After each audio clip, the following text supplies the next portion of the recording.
All right.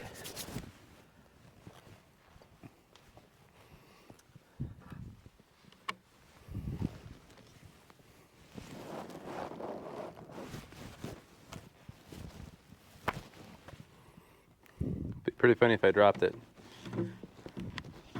Okay. Oh, yeah, I'm an idiot. Got to turn on the little pulse button. And let's turn up the volume. Welcome back to the channel, everybody. In this video, I was alone for the day, and so the perfect project for me was to frame the front of this garage. From the top plate. 73 from the top plate. Aight. 73 from the top plate. From the top plate. Please, sir. Okay, that was easy.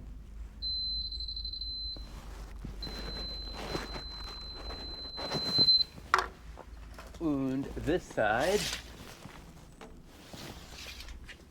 73 from the top plates. That's right on the money. All right, king stud in the middle.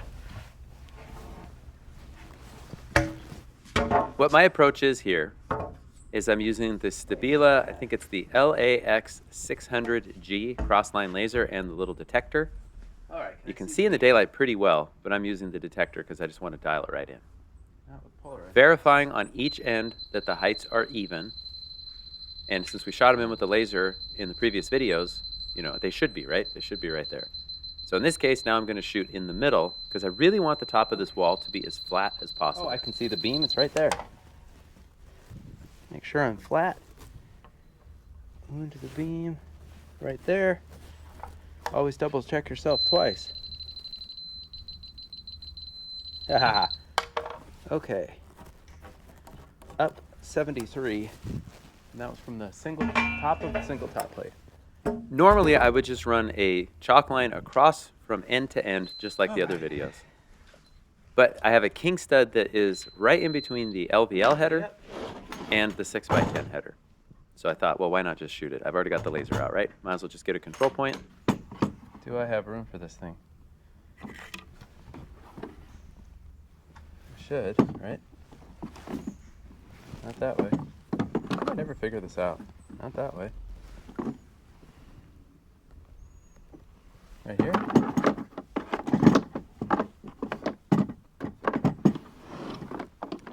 You can do it, Timmy. You're a framer. You're a framer on the internet. Boom. The detector is a separate purchase. So that's why there was not a designated spot that I found right off the bat. Anyway, you know you have trouble too. Okay, from my control point plus 73. That should give me perfectly flat top plates.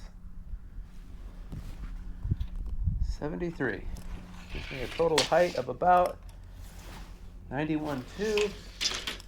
And that guy is 91.4. Okay. Pretty good. Want to know what accounts for the difference? I mean, it's only 1/8 of an inch, so it's any number of things. One of which is the fact that I have to use 4x pressure treated wood as per the engineering on these shear walls. And our pressure treated wood is just not necessarily that consistent. Ouch. I misspoke a minute ago. It's a double king stud. So since I've already shot one with the laser, now what I'm going to do is I have it marked. I'm going to nail them together right up to that mark and then cut them both at the same time with the beam saw. As Mark Hendrickson would say, we're looking for identical snowflakes.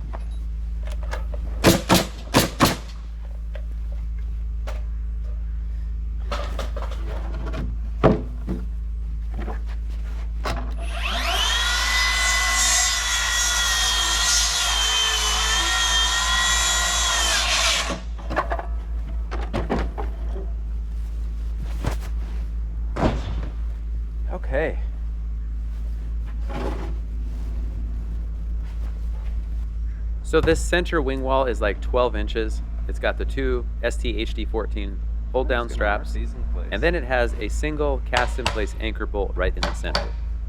That leaves me almost no room for the double king stud, a 4x6 and a 6x6, or 6x, anyway, I'll show it here in just a moment. So I had to scribe. Now I tried to get out of it. When I first got there and knew I was doing this, I took a picture, sent it to our engineer, and I knew that I was gonna have to just scribe the double 2x6 as well as the other framing around the bolt. Wanna know what the response I got was? Just scribe it around the bolt. So anyway, one, it's a good thing that you get a response that quick from the engineer. Two, we're on the same page.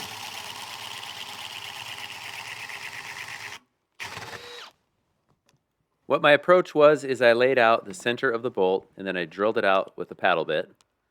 And then I actually kind of had to use the multi-tool to trim out for the 3x3 bearing plate. But I'll show that here in just a moment because it turned out pretty nice. So, therefore, I'm going to show it. I don't just post my mistakes, but I post those successes that happen every once in a while. Just not as often as the mistakes.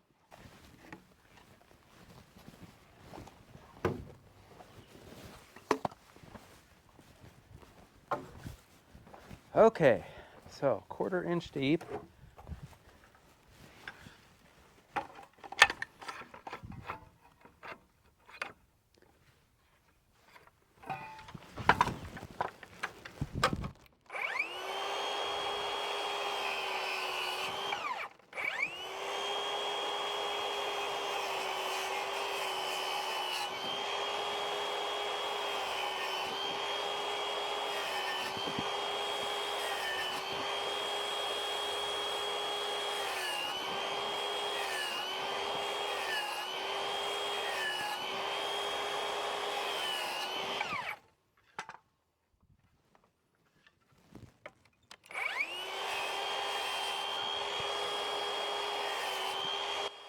The bearing plate is a strong tie bearing plate, so it's 3 inches by 3 inches by about 1/4 of an inch thick.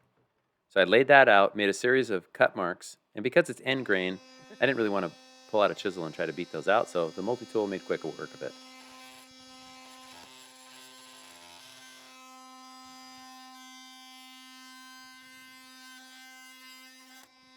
I don't know about this.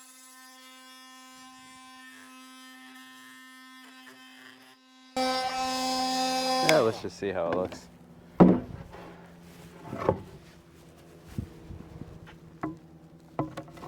Oh, look at that. Not bad.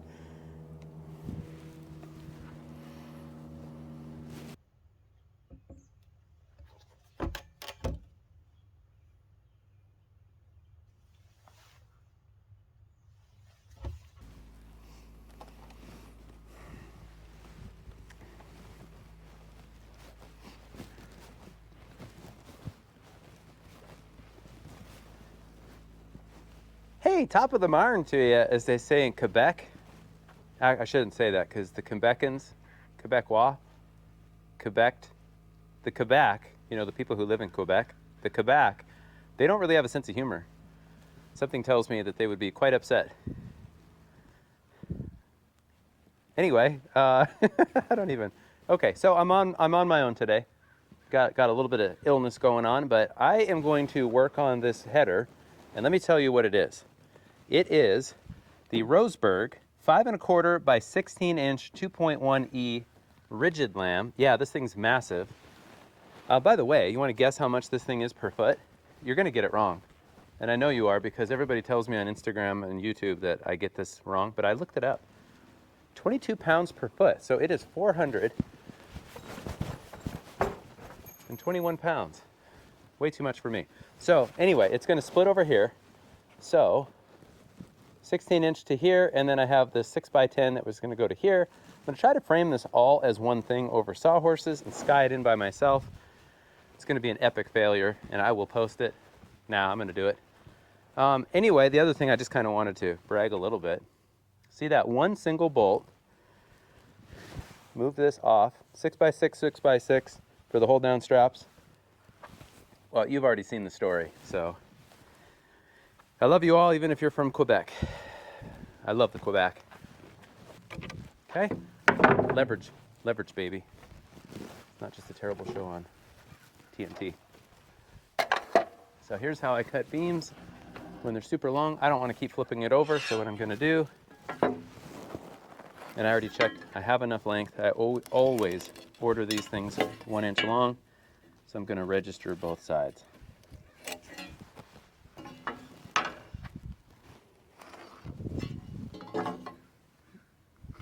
By the way, 1 ply, 2 ply, 3 ply. Okay.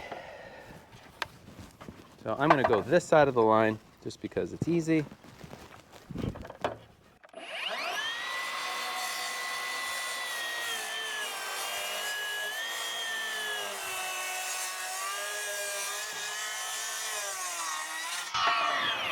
Who doesn't love LVL dust?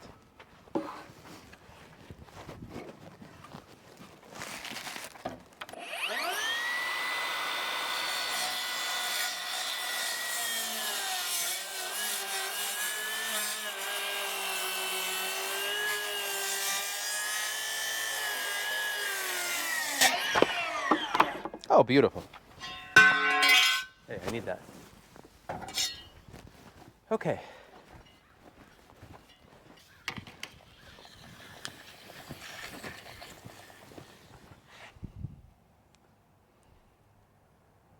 Okay, so the edge is 220 and 5 minus 1.5 inches. 220 and 5 minus 1.5 inches. 220, 5/16 minus 1.5 inches. 218.13. 218.13. 218.13/16. 218.13.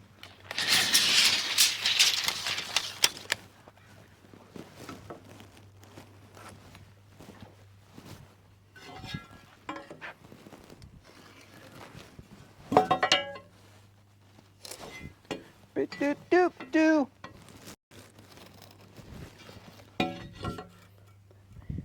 Be myself again.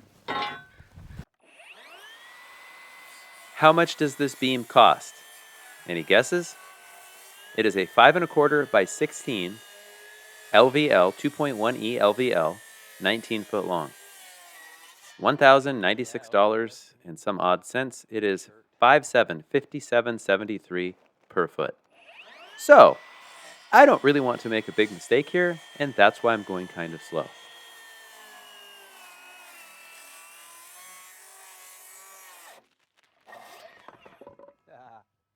Okay, get this guy out of the way.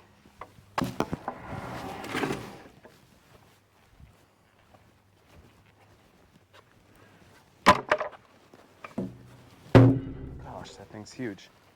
So Timmy's got to pee. Hey, the camera's still on.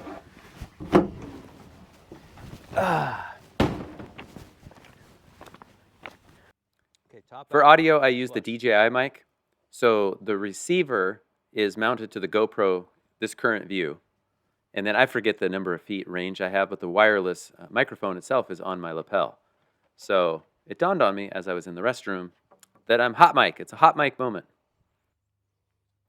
We have been framing our garage openings this way. I think the oldest pictures I could find are from 2008. We just had big glue lamps. We could set them on sawhorses. Or no, actually it's 2007. That was Bernie's house. Yeah, we had a whole garage full of glue lamp beams, headers, crisscrossing the garage. And so we just pre-built as much as possible, the king stud trimmers, et cetera, et cetera. So this is, whenever possible, this is how we do it. It's just easier, right? You can see there's no ladder work. As long as we started with accurate numbers. 4, 11. Giddy up. Marks go that way. Oh. This time Timmy's going to cheat. Go to 2 to start. If you followed this channel for any length of time, you know that we are huge, huge fans of the Simpson Strong Tie 5-inch SDWS timber screws. We use them for pulling walls together. We can pull braces, pull things plumb, etc., etc. In this case, because my king stud is doubled, I can't just nail through it with 3-inch nails, right? Because the double king stud itself is 3 inches. I'm using those 5-inch screws then to attach it, and to make my life easier, I have an extra sawhorse that can hold up the other end of that double 2x6 king stud. By the way, I think there is a link in the description below. These are Jackass sawhorses.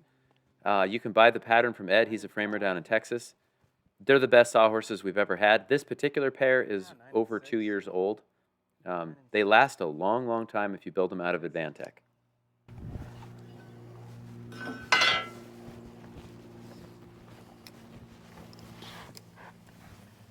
9 and 6, or 3/8. Center of the wing wall is those double 2x6 king studs. The big LVL header there to the right is going to obviously go across the big opening, and then across the smaller opening is that Doug fir 6x10. So what you saw me do was go through and measure that 6x10 and just see what an average number was. And what was it, 9 3/8? That's pretty consistent for us. Okay, so I'm going to go 28 foot, 11 and a half, that's the total.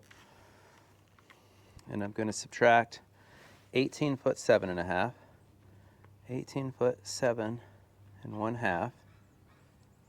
So my remaining is 10 foot 4, minus inch and a half on that side. 10 foot 2 and a half. Okay, now we're going to double check going the other way. I have 10 foot 4 minus inch and a half, 10 foot 2 and a half. Do we add up? Hey! Okay, giddy up. Easy to do. I can measure all the way from one end of the garage to the other, to the marks, to my layout. I can also measure what I have built right there in front, and then I can figure the difference. Then measuring back, I can verify that. Now, something I was taught to do, and it has never failed me, whatever that number was, 10 foot 2 and a half, I would actually cut the header 10 foot 2 and 3/8. I would cut it 1/8 of an inch short. When you start ganging things together like double 2x6s or 4x or 6x or whatever it is, things just have a tendency to grow. If you measured the 2x, it probably measures right at 1.9 inches, or 1.5 inches. Once you put 2 together, it might measure just a hair over 3. Once you put 3 together, it's just a hair over 4.5, etc. So I was just taught on these big timbers, cut them 1/8 short. Things always seem to grow. They almost never shrink unless you just completely blow the measurement, which I have done. I once 10-inched a whole bunch of I-joists that went across a garage. Thankfully, I was able to use them up in the house and kind of swap things around, but yeah, you don't want to do that.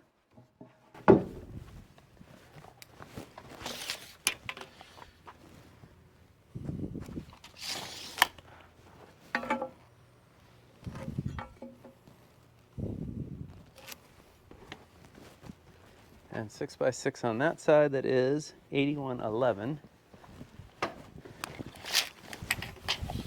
Ah! Crikey, man.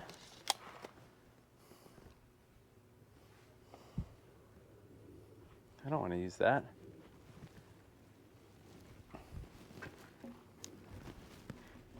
So that'll be the center post. All right, whatever.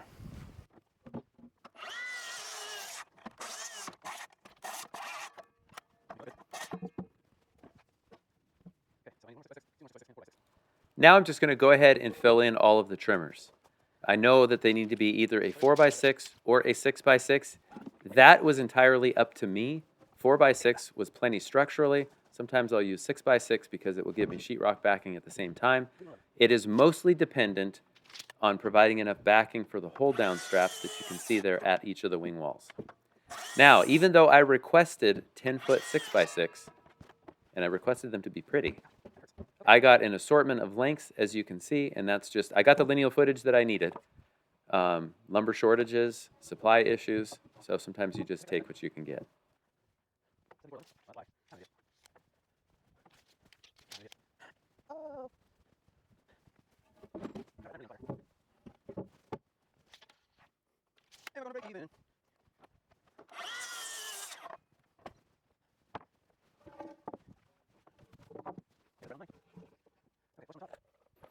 I really enjoy this kind of work. You know, I'm working at waist height, right? It's not overly strenuous.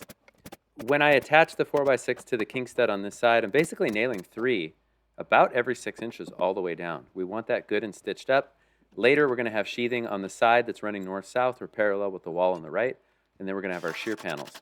Because we're going to have a floor and roof above this, these shear panels are actually doing a lot of work in an earthquake. So we want to take the time to build them well. And for me, it's just like I feel like I do a better job when it's like it is now, right? We're just kind of pre-assembling components, but it's not so hard on the body that you shortcut things. It's like we can just keep going and do a nice job because we're not working off ladders, we're not working in the mud or something like that.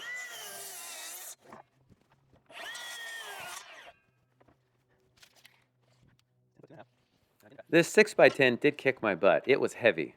So what I did is it's laying flat is I made the cut, could pull measurement from that saw cut to the other side, and then when I flip it up, then I can finish the opposite side cut. This saw cuts 3 3/4 inches deep. The header itself is 5 1/2, so we have to cut from both sides.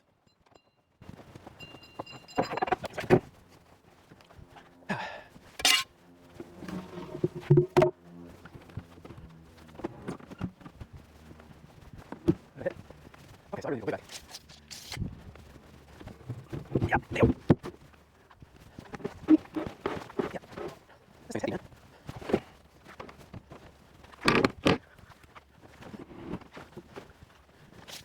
So tempo work. We'll figure it out in a minute. Okay. Now figure it out. So that's 4x6. That's what we're grabbing.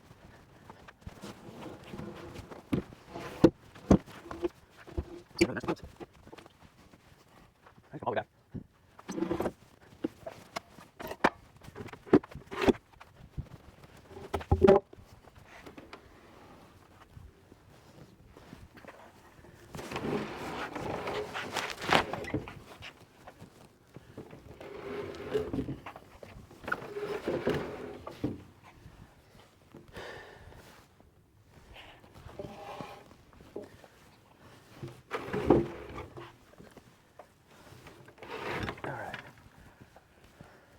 Don't you know what you're doing?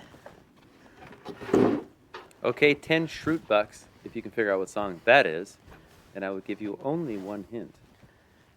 They're an Australian band whose lead singer was Michael Hutchins. Holy cow, That's 2 hints. So heavy. Oh man.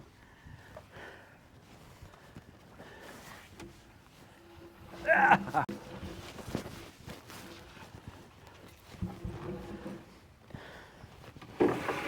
Okay, one thing at a time.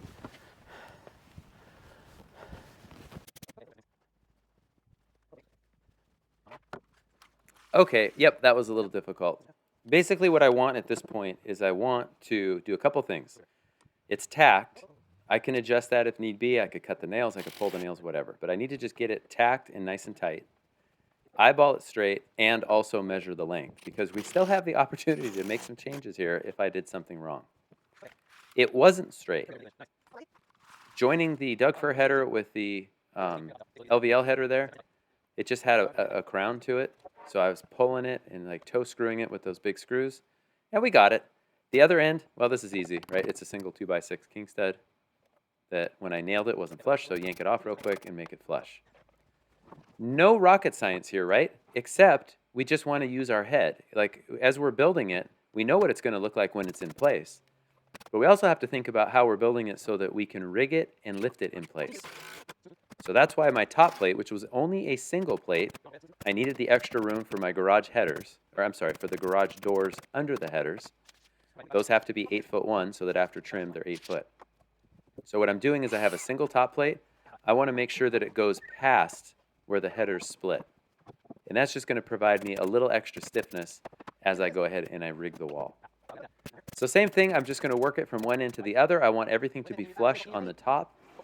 The header itself was 5 1/4, that LVL, so we're going to hide that quarter on the inside. It's not going to matter. I don't want any of that on the outside because remember, we're going to sheathe these and we have a shear wall schedule that we have to follow. So I want everything to be nice and smooth. Now this middle wall, it ends up being like, well, I'll show it here toward the end, like a 6x6 on one end and a 6x6 on the other. So it's solid completely fills up over the top of that wing wall. And then, of course, we've drilled it out and cut it so that it can sit right over the cast-in-place anchor bolt, nut, and washer. You can also see why I decided not to take the day off, because this is not difficult work for one person to do, and it allows you to stay focused. So it was perfect. Well, it was perfect work for one person. When we get to lifting it, well, you'll see that it would have been nice to have another person.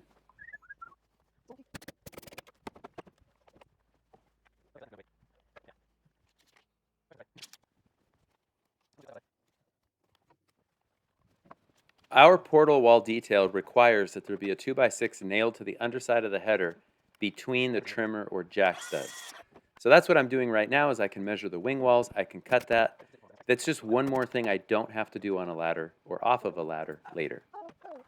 It's here, it's easy, let's just do it, right? Get it done, make our life a lot easier later. And why not? We got the scrap right there.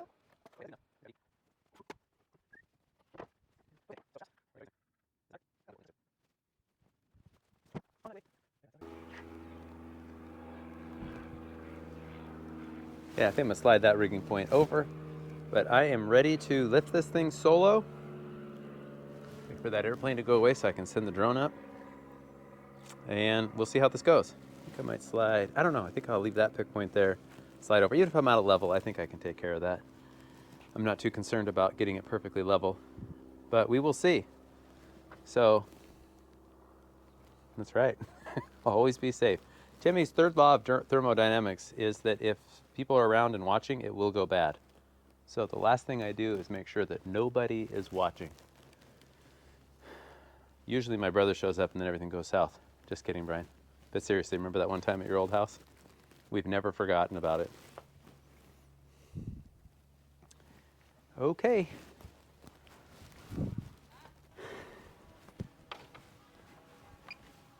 All right, one last time. So what I need to do is keep this guy like that. Maybe I'll do this. Since we are all in this to learn together, there's a couple of things I'd like to go over. One, that truss jib. It's from Cornerstone Industries in South Dakota. Jeff is the guy there. Great guy to deal with, and I highly recommend this truss jib. Second, the adjustable leg chain. Ben Morton convinced me. I'm going to put Ben's info in the description as well. Amazing. Far better framer than me. I'm just going to say it. You can adjust the legs on these. So we're basically copying all of Ben's rigging. However, Ben is fully crane certified and a much better operator and rigger than we are, or that I am, to be quite frank. Okay, so a couple things about this that I just didn't get right. One, I should have put blocks on there like I'm doing right now so that the slings don't slide. Second, I just got the center of gravity wrong. And I'm showing you that so that we can all learn together. Yep, it's more than a little out of level, right? I still thought I could rescue it. If I could just get it to set a little bit, I could have either slid the one that's centered on the left there out to the left, or choked the right-hand one up. What I would do if I did this again, well, I don't know. Quite frankly, I'd probably still make the mistake. It'd probably just be the opposite. Now it's just a matter of, how do I get the thing down so that I can re-choke that chain? In and out, in and out, in and out. This is why my step count is always high. I'm well within the capacity on the machine, so that's not an issue. It's just getting the thing to lay flat so that I can adjust it. So I just had the center of gravity wrong. If any of you guys are professionals, you guys and gals, and you want to post a comment on, like a rough calculation that can help, boy, let me know. We can all learn from that. Anyway, I'm getting it figured out. And wiping out a few sawhorses along the way. Don't worry, they're okay. It's just, I really wanted this to go well so I could say, hey, look how well this went. Didn't matter. I still saved a lot of time, pre-building it all. And I'm eventually going to get it. You just can see why the step count's so high.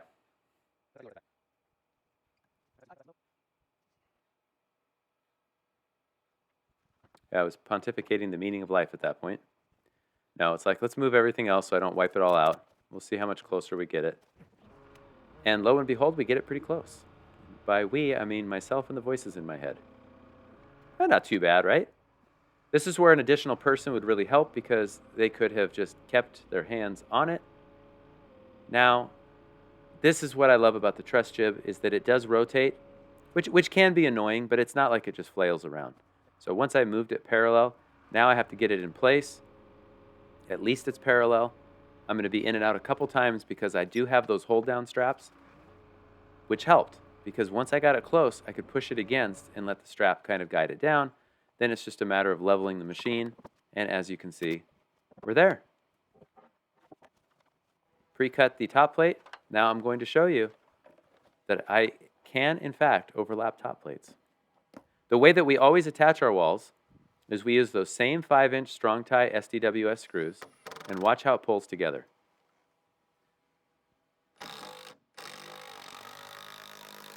Nice and tight.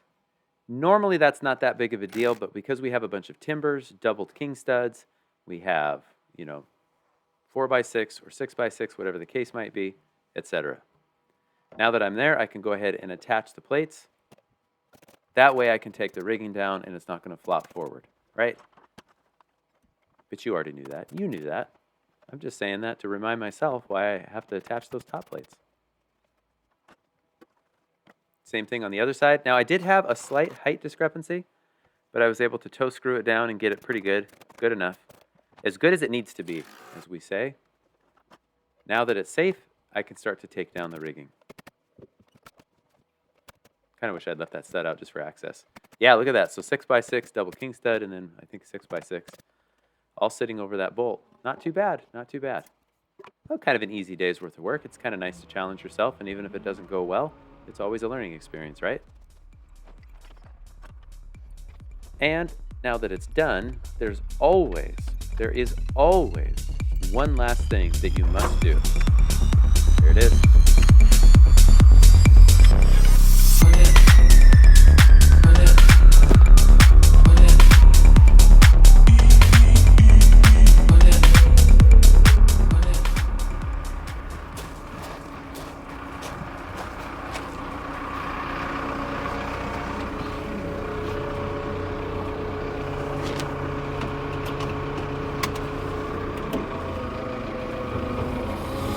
You might be wondering, why was I wearing a hard hat? It's because we are legally required to wear hard hats when there's an overhead hazard, and that chain and that forklift and the wall count as overhead hazards. Second, that is a Bullard. I'll put a link in the description. I was testing it out for the Journal of Light Construction. It's very comfortable, but I gotta say, I look like a total goon. And because of that, I'm going to continue to wear it.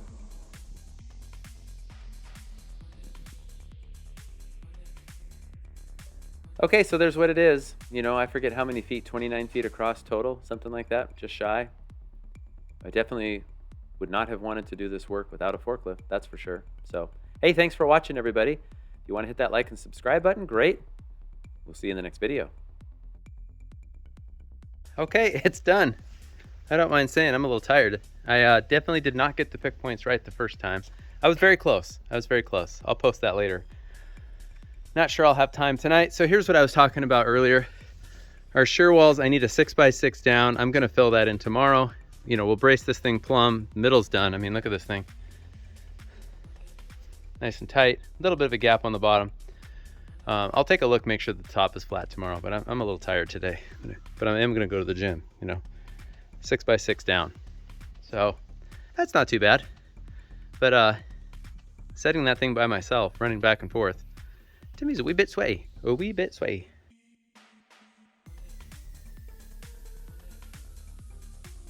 By the way, look, I overlapped the top plate, but ask me if I did that right the first time. The answer is no. But as far as flat, except for the crown and that 6x, which frankly, I just don't care. I don't give a care. Yeah, there's not much I could do about that, right? It's a crown. I mean, if I really wanted to, I could probably go and just put a slice right down the middle and sister something. Okay, that was done. Not bad. Not bad at all.